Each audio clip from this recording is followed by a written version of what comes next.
বিশ্ব মানচিত্রে বাংলাদেশকে অনন্য উচ্চতায় নিয়ে যাওয়া আমাদের অন্যতম লক্ষ্য। প্রধান উপদেষ্টা ডক্টর মোহাম্মদ ইউনূসের চীন সফর কি বদলে দেবে বাংলাদেশের ভাগ্য? আমরা দুনিয়ার মাঠে খেলার খেলোয়াড়, ছোট মাঠে খেলার খেলোয়াড়।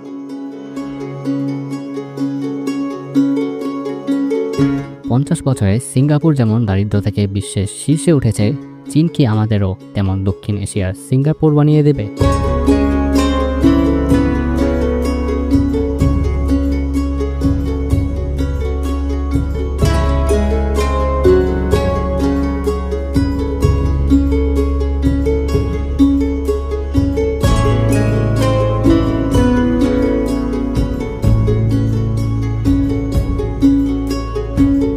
বাংলাদেশ এখন এক নতুন পথে হাঁটছে। ভৌগোলিক অবস্থানের কারণে চীন ও ভারতের জন্য বাংলাদেশ অত্যন্ত গুরুত্বপূর্ণ। কিন্তু গত 15 বছর ধরে বাংলাদেশ শুধু ভারতের স্বার্থ রক্ষায় হাতিয়ার হয়েছিল। ফলে চীনের সাথে সম্পর্ক গড়ে ওঠেনি, বরং চীন বিগত সরকারকে সন্দেহের চোখে দেখেছে। এর ফলে কি হয়েছিল? শেখ হাসিনা সরকার যখন চীনে গিয়েছিল জুলাই আন্দোলনের সময়, তখন তাকে ফাঁকা হাতে ফিরতে হয়েছিল। কোনো বড় বিনিয়োগ, কোনো গুরুত্বপূর্ণ চুক্তিই হয়নি। কিন্তু এখন বাংলাদেশের দৃশ্যপট বদলে গেছে। ভারতের আধিপত্য হ্রাস পেয়েছে এবং চীনের সামনে সুযোগ এসেছে বাংলাদেশকে নতুন উচ্চতায় নিয়ে যাওয়ার। ডক্টর ইউনূসের চীন সফর সেই নতুন অধ্যায়ের সূচনা করতে পারে। এই সফর সফল হলে বাংলাদেশ হতে পারে দক্ষিণ এশিয়ার সিঙ্গাপুর।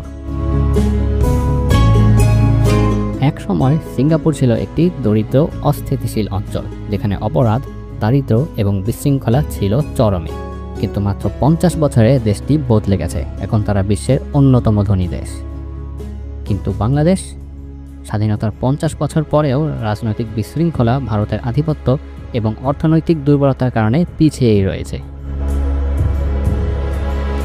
কিন্তু জুলাই আন্দোলনের পর দেশ বদলে গেছে, আর এই চীন সফর সেই পরিবর্তনকে ত্বরান্বিত করতে পারে। চীন সফরে বাংলাদেশ অনেকগুলো সুবিধা পেতে পারে। তার মধ্যে 5টি প্রধান সুবিধা রয়েছে। রোহিঙ্গা সমস্যা সমাধানের সম্ভাবনা। এতদিন ভারত ও পশ্চিমা দেশগুলো শুধু কথা বলেছে, কিন্তু কোনো সমাধান দেয়নি। চীন এখন সরাসরি হস্তক্ষেপ করতে পারে এবং মিয়ানমারের উপর চাপ সৃষ্টি করতে পারে, যাতে রোহিঙ্গাদের প্রত্যাবাসন বাস্তবায়িত হয়। ভারত বছরের পর বছর ধরে তিস্তা চুক্তি আটকে রেখেছে, যাতে বাংলাদেশ পানি সংকটে ভোগে।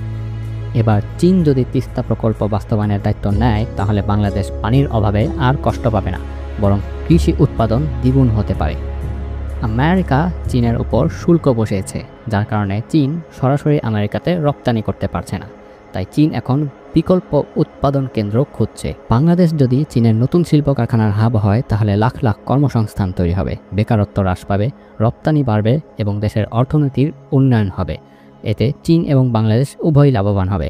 চীন আমেরিকার শুল্ক এড়াতে পারবে এবং বাংলাদেশ অর্থনীতি দ্রুত গতিতে এগিয়ে যাবে। ইতোমধ্যে চীনের সোলার পাওয়ার কোম্পানি লংগি বাংলাদেশে ফ্যাক্টরি স্থাপন করার আগ্রহ দেখিয়েছে। এটি দেশের বিদ্যুৎ খাতে বিপ্লব আনতে পারে। এতদিন বাংলাদেশিরা চিকিৎসার জন্য ভারত ছুটে গেছে, কোটি কোটি টাকা খরচ করেছে। চীন বাংলাদেশে বিশ্বমানের হাসপাতাল তৈরি করতে চায়, যেখানে চীনা ডাক্তাররাই চিকিৎসা দেবেন। ফলে ভারতের স্বাস্থ্য খাত বিশাল ধাক্কা খাবে, আর বাংলাদেশিরা সাশ্রয়ী খরচে উন্নত চিকিৎসা পাবে। বাংলাদেশ বহুদিন ধরেই J-10C যুদ্ধবিমান কেনার ইচ্ছা প্রকাশ করছে।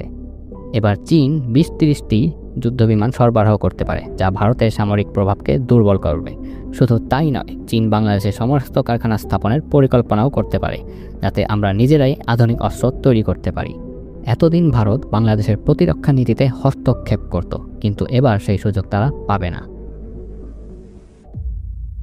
এই চীন সফর বাংলাদেশের জন্য যত গুরুত্বপূর্ণ, ভারতের জন্য ততই ভয়ঙ্কর। 2005 সালে প্রধানমন্ত্রী খালেদা জিয়া যখন চীনের সাথে গুরুত্বপূর্ণ চুক্তি করতে যাচ্ছিলেন, তখন সারা দেশে 63টি জেলায় 300টির বেশি সিরিজ বোমা হামলা হয়। এর ফলে সফর ভণ্ডুল হয়ে যায়, চুক্তি আর হয় না। ধারণা করা হয় ভারত এই হামলার পেছনে ছিল, কারণ তারা চায়নি চীনের সাথে বাংলাদেশের সম্পর্ক উন্নত হোক।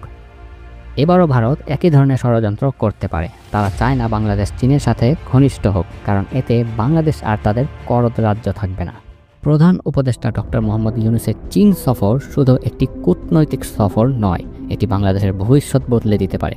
রোহিঙ্গা সংকট সমাধান, তিস্তা চুক্তি বাস্তবায়ন, শিল্প বিপ্লব ও বিনিয়োগ, স্বাস্থ্য খাতের উন্নয়ন, সামরিক শক্তির বৃদ্ধি, এই চুক্তিগুলো বাস্তবায়িত হলে বাংলাদেশ আর ভারতের ছায়ায় থাকতে হবে না, বরং একটি স্বাধীন, শক্তিশালী, উন্নত রাষ্ট্রে পরিণত হবে বাংলাদেশ। চীন বাংলাদেশ বন্ধুত্ব অটুট থাকুক, বাংলাদেশ এগিয়ে যাক।